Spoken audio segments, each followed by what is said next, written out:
If you have an idea that you genuinely think is good, don't let some idiot talk you out of it.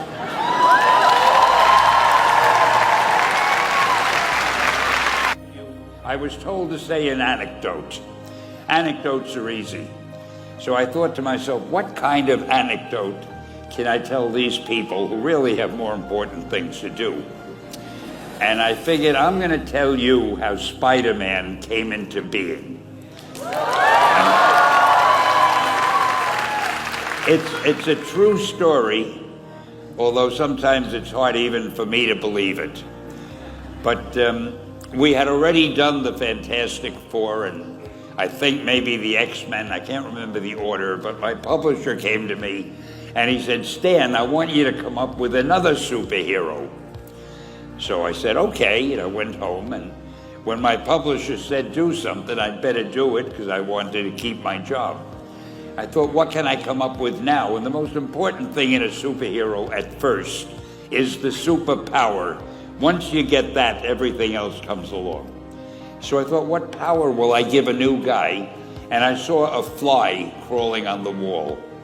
And I said, hey, if I could get a superhero that could stick to walls and crawl on them, man, that would be cool. And I thought that was good. Now I needed a name. So I said, well, let's see, Fly Man, Mosquito Man. I got down to Spider-Man. Spider-Man. It just sounded dramatic. So, okay, I had my hero, I had his power, his name, and then I figured just for fun, I'm going to give him personal problems. Because except for you people who are that your lives are perfect, but most other people have personal problems. And then I thought I'd make him a teenager, because there were no teenage superheroes that I knew of at the time. So armed with all that wonderful material, those great ideas, I ran into my publisher's office and I told him. This was my reaction, the reaction he gave me. Stan, that is the worst idea I have ever heard. First of all, and he started to give me his, because he's a very logical man, very intellectual. First of all, people hate spiders, so you can't call a hero Spider-Man. You want him to be a teenager? Teenagers can only be sidekicks.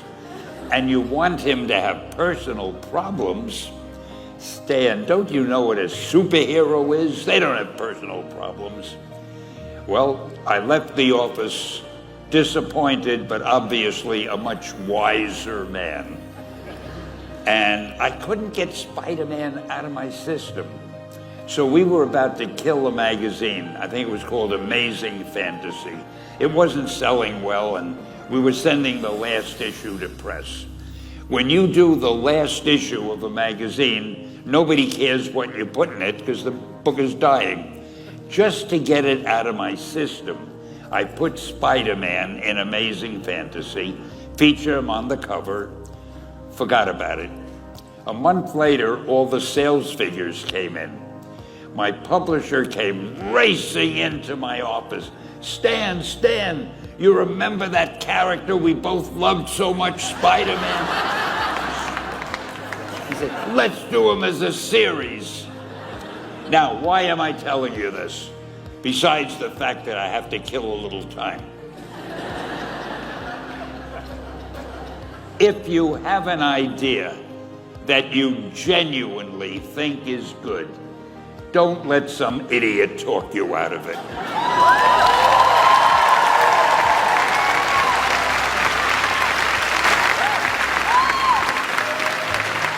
Now, that doesn't mean that every wild notion you come up with is going to be genius, but if there is something that you feel is good, something you want to do, something that means something to you, try to do it. Because I think you can only do your best work if you're doing what you want to do, and if you're doing it the way you think it should be done, and if you can take pride in it after you've done it, no matter what it is. If you can look at it and say, I did that, and I think it's pretty damn good. That's a great feeling.